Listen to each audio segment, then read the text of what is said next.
Picture this. You've just landed after, I don't know, a 14-hour flight across multiple time Oh, zones. that is the worst feeling. Right. Your internal clock is completely shattered. Your mouth tastes like uh, stale airplane coffee. Yeah, the classic travel taste. Exactly. And as you step off the jet bridge, the reality of the situation hits you like a physical weight. You are in a foreign country. And you're completely disoriented. You're looking for your bags, you're trying to figure out which exit leads to the trains, and suddenly you realize you have to navigate this massive, chaotic maze of directional signs, security checkpoints, and, stressed out staff. All of whom are operating in a language that isn't your own. Yes. It is a very specific, deeply human kind of panic. It really is. I mean, the vulnerability of being an international traveler reduces you instantly to your most basic psychological needs. The hierarchy of survival just kicks in. You aren't thinking about the museums you plan to visit? No, not at all. You aren't looking at the architecture. Your brain is entirely consumed by immediate logistical threats, like, where am I, how do I escape this building, and where can I find a safe place to sleep? And that profound vulnerability is exactly the core of our deep dive today. We are looking at a really fascinating stack of linguistic materials. We've got a great mix of sources this time. Yeah, we're analyzing travel guides, transcripts from language learning programs, and an empirical study that actually went out and interviewed real travelers. Which is so cool because it categorizes the exact language they actually relied on to survive. Right. It's a brilliant collection of, well, basically anthropological data. Yeah, it strips away how we theoretically think people communicate when they cross borders. Instead, it reveals the raw, functional language they actually deploy when they're tired, lost, and just need immediate results. So our mission today isn't to just recite a phrasebook at you. We want to unpack the underlying anatomy of survival English. We're looking at the mechanics, really. Exactly. Why do specific phrases unlock smoother travel? How does the entire architecture of the language shift depending on your physical environment? And ultimately, what do our travel idioms reveal about our modern cultural psychology? Because before you can even think about ordering a cocktail on the beach, you have to survive the transit phase.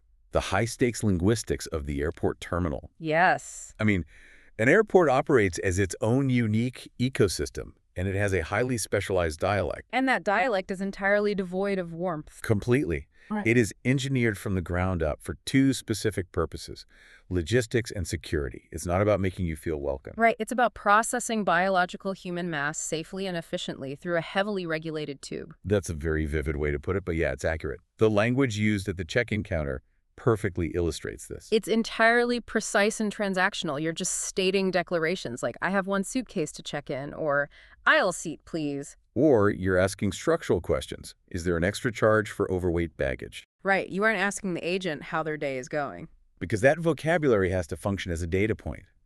You are legally establishing your identity, your intended destination, and, the physical mass you are bringing onto an aircraft. The language literally cannot afford ambiguity. No, it strips away all the narrative fluff and leaves only the functional data required to move you to the next checkpoint. But then the environment changes from that one-on-one counter to the wider terminal, and we hit the phenomenon of public address announcements. Oh, the dreaded PA system. This is where the acoustic environment fundamentally works against the traveler. Those PA announcements often sound like completely garbled noise. Even native English speakers struggle to decode them. Exactly, let alone someone relying on their secondary language skills. Because you're dealing with immense cognitive load.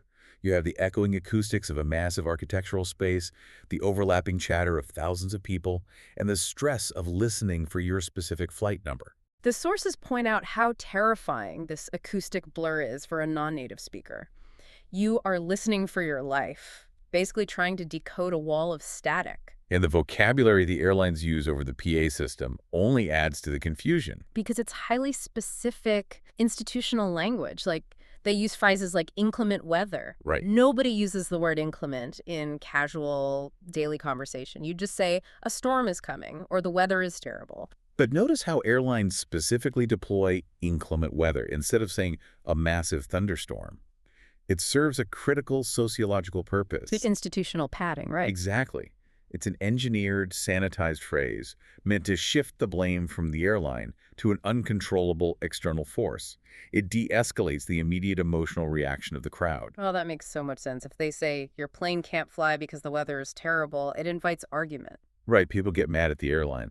But inclement weather sounds like an unarguable legal verdict. It is literally language designed as crowd control. Wow, it manages passenger aggression. Then you have the boarding vocabulary, which introduces the psychology of the ultimatum. Understanding the difference between pre-boarding and final boarding call is crucial. It's the difference between making your trip and sleeping on the terminal floor. Yeah.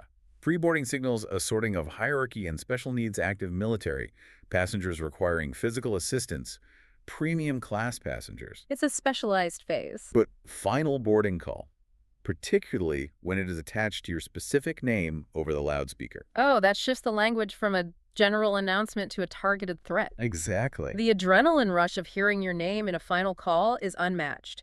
You have roughly 5 minutes before those aircraft doors legally seal. It's pure panic. I keep thinking of the airport as a giant high-stress sorting machine. All these specific English phrases like final destination, carry on, boarding pass, they aren't conversational language. They're verbal barcodes. Yes. They are the acoustic signals that ensure you, the passenger, get scanned, processed, and routed onto the correct conveyor belt. And if your verbal barcode is unreadable, the sorting machine stops. You get pulled out of the flow, subjected to secondary screening, or, you miss your connection entirely. Which is why the materials highlight a vital sociological tactic for when that PA announcement inevitably sounds like static. This is great advice. The absolute best thing you can do if you miss a garbled announcement is to turn to the stranger next to you and ask. Just say, I'm sorry I didn't catch that. Did you hear what they said? Exactly. You are leveraging the fact that you are surrounded by other human beings trapped in the exact same sorting machine. You are crowdsourcing the barcode. Yeah, it bypasses the institutional failure of the loudspeaker and relies entirely on horizontal cooperation between peers. Okay, so you survive the sorting machine, you land, you navigate customs, you grab your bag, and you make it to your hotel. The psychological and linguistic transition here is wild. It really is. The second you step out of the airport and onto the hotel property, the language shifts its entire foundation. You are no longer a unit being processed. You are now a guest being hosted.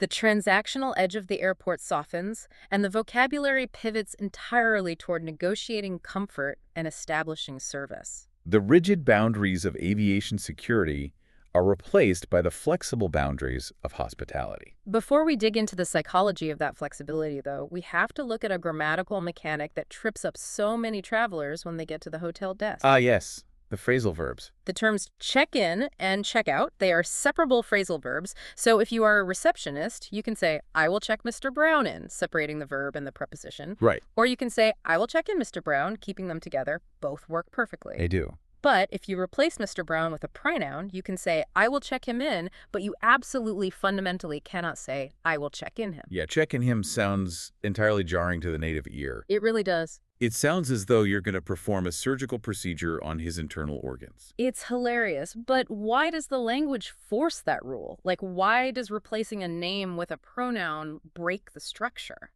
It actually comes down to the mechanics of English prosody and rhythm. Pronouns like him, her, or it are weak, unstressed syllables. Okay. And English rhythm strongly prefers to bury weak syllables in the middle of a phrase, rather than leaving them dangling at the end. Ah, so by putting the pronoun in the middle, check him in, you create a linguistic sandwich. Exactly. You maintain the natural rhythmic stress of the sentence. Check in him places the weak syllable at the end, causing the rhythm to fall flat, and it just confuses the listener's ear. That is fascinating. The grammar literally bends to serve the rhythm of the spoken word. It really does. But moving beyond the mechanics, the actual requests you make at a hotel are all about negotiating your personal territory. Right. The airport was about conforming to institutional rules. And the hotel is about forcing the institution to conform to your personal preferences. You say things like, do you have any non-smoking rooms? Or what time is breakfast served? Or what is the Wi-Fi password? You are customizing a temporary environment. There's an excellent idiom highlighted in the sources that captures this exact dynamic. Asking if there's any wiggle room. Yes. A traveler might say, could you remind me of the checkout time and let me know if there's any wiggle room? It perfectly implies a soft boundary. The airport has hard, uncompromising boundaries like if your bag is a pound overweight, you pay a severe financial penalty. But hospitality relies on wiggle room. It acknowledges that rules are pliable and can be bent to accommodate human comfort. It creates the illusion that the institution genuinely cares about your specific individual experience. Illusion is the key word there. Well, let me challenge that premise for a second. You call it the flexible boundary of hospitality, but isn't that just another form of transactional processing? What do you mean? Well, if I don't have the premium credit card, or if I booked the cheapest room on a discount site, that wiggle room disappears instantly. The receptionist just tells me checkout is at 11:00 a.m., hard stop. That's fair. It feels like the hotel is still just an airport sorting machine, only with softer lighting and better marketing. That is a highly cynical way to look at it, but Hmm. honestly, it is structurally accurate. The flexibility of hospitality is almost entirely tethered to financial status or loyalty tiers. Exactly. However, the data from our sources suggests that true survival English in a hotel setting completely bypasses the luxury of wiggle room anyway. Right. Fundamentally, a hotel serves as a fragile home away from home. If the integrity of that safe space is compromised, the illusion of hospitality shatters. And you need language that cuts straight through the politeness to demand immediate action. The emergency phrases, Right. You aren't asking for a late checkout if the building is on fire. exactly the opposite. The materials heavily emphasize the critical nature of urgent, unambiguous declarations. Things like, the fire alarm is ringing, or I need to call an ambulance. Or even navigating major geopolitical issues, like asking, where is the embassy for my country located? Yeah, it's an incredibly stark contrast, going from casually asking for extra towels to desperately locating your national embassy. But it proves the point. The hotel is your base camp.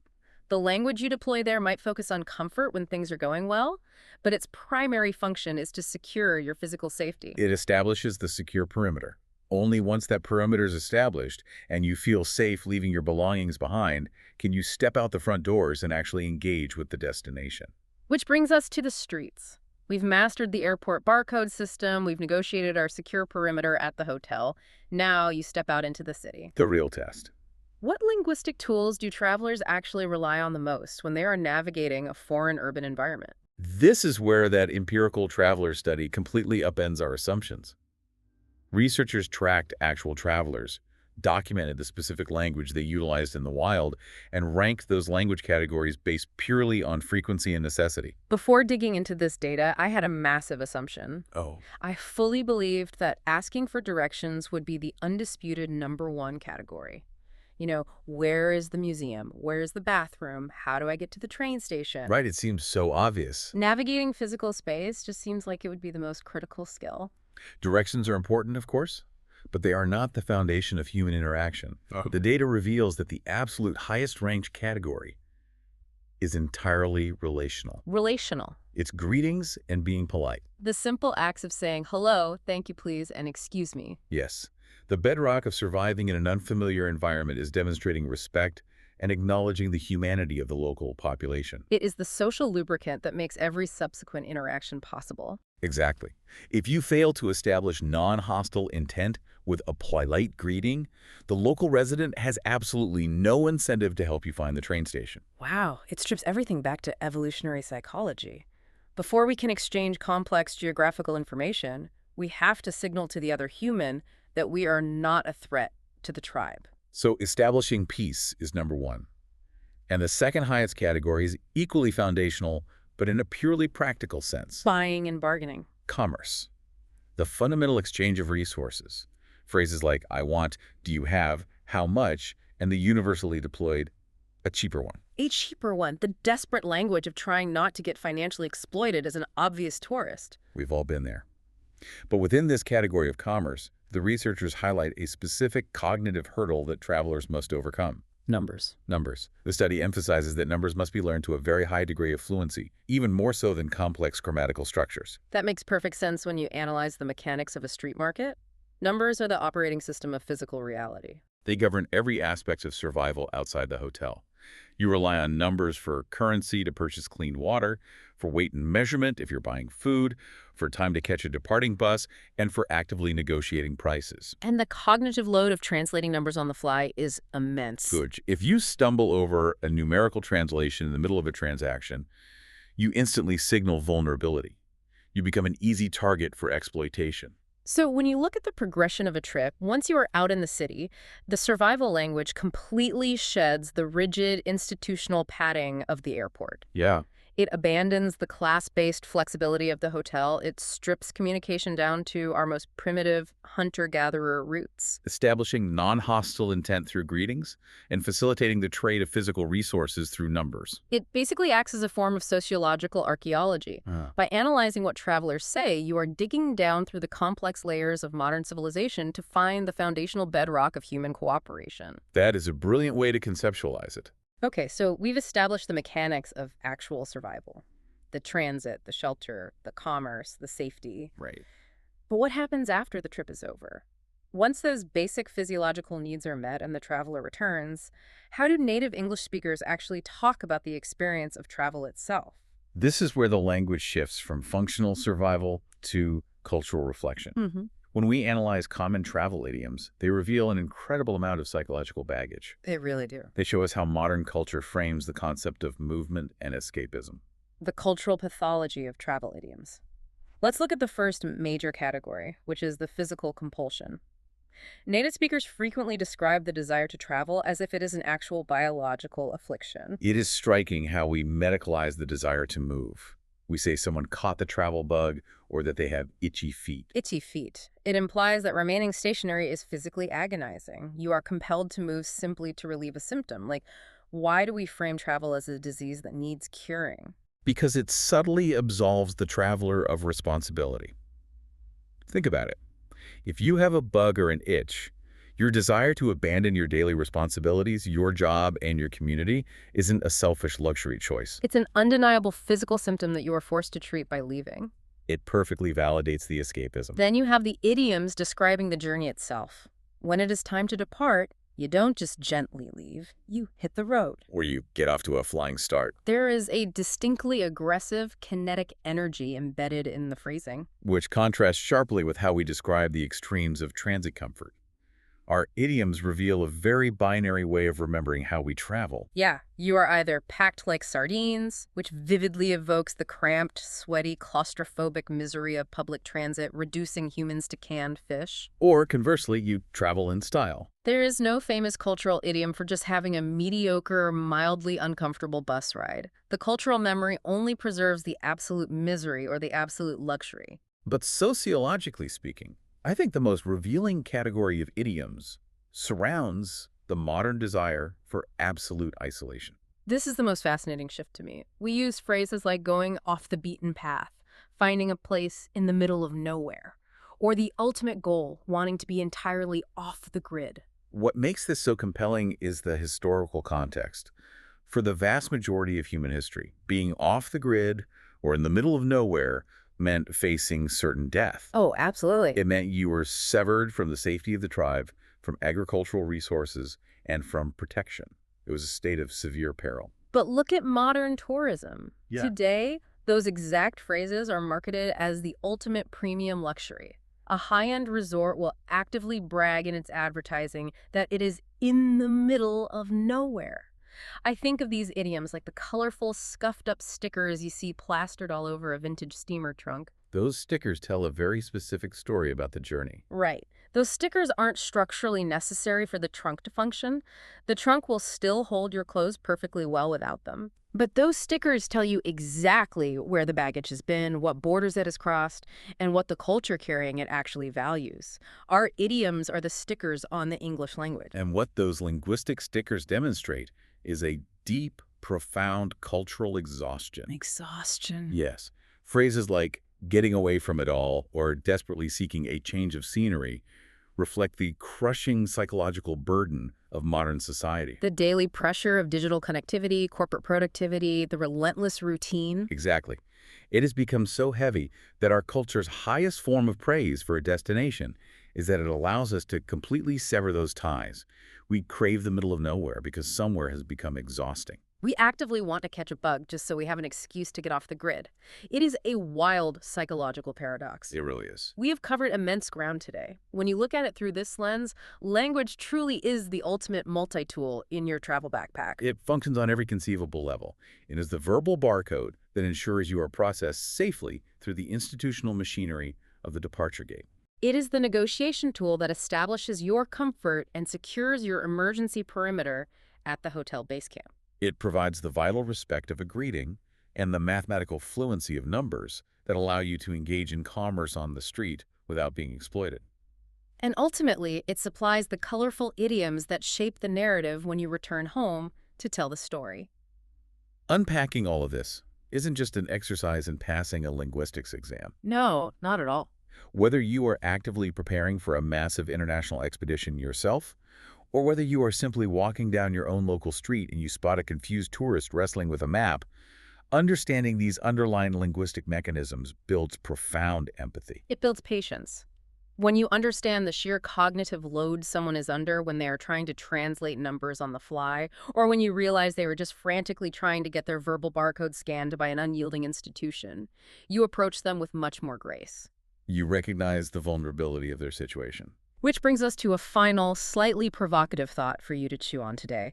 We just spent time analyzing how our modern cultural idioms heavily praise the concept of escaping. Right, wanting to be off the grid. We want to be in the middle of nowhere. But consider the reality of how we travel right now. We all carry smartphones loaded with real-time translation applications. We have artificial intelligence in our pockets that can instantly decode a menu, a street sign, or a conversation. The digital safety net is omnipresent. You are never truly alone with the language barrier anymore. Exactly. So if that linguistic barrier is effectively removed by technology, how does that constant reliance on digital translation change the nature of travel? That's a deep question. The vulnerability of not knowing the language is often what forces serendipitous, messy, incredibly human connections. You have to mime, you have to laugh, you have to rely on the kindness of a stranger to help you find the train. Yeah, you have to connect. If an app solves every miscommunication instantly, it fundamentally alters the vulnerability that makes traveling so meaningful in the first place. If you can never truly be lost in translation, can you ever really get off the grid? That is a phenomenal question regarding the future of human connection. Something for you to deeply ponder the next time you pack your bags and reach for your phone. Thank you for joining us on this deep dive. Safe travels.